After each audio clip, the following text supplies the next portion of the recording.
Alofi, and welcome to the latest post in our heading of loss. As you know, the Yoruba concept of loss is quite different than the Western concept. The Yoruba concept of loss has to do with respect, how others in the community view you, your stature among your peers and your friends. In the West, it has to do with things. Everything in the West has to do with things. So,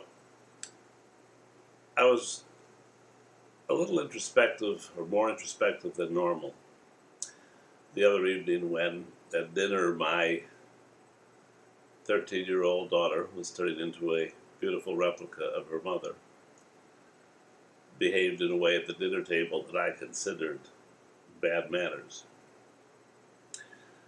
I suggested to her that if you didn't have good manners, if you didn't behave like a lady, that there was no reason that anybody should treat you like one.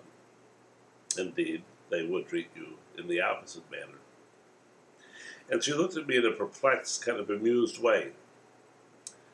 And I suddenly realized that when your role model is the Paris Hiltons, people who flaunt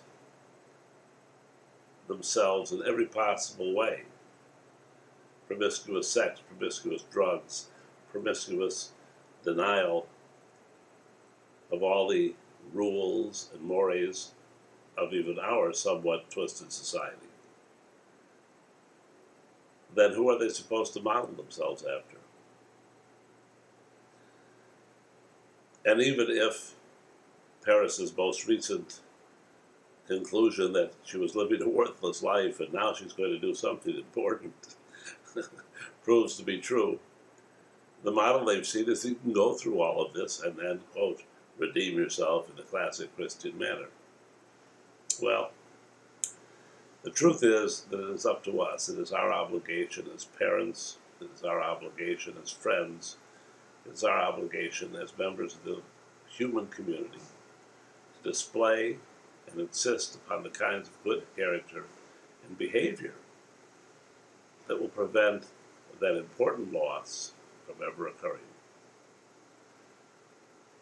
Don't be loose about it. Don't look the other way.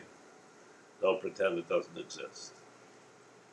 You and your family and your children and your friends and those you work and share your life with will be better for it. Love and blessings.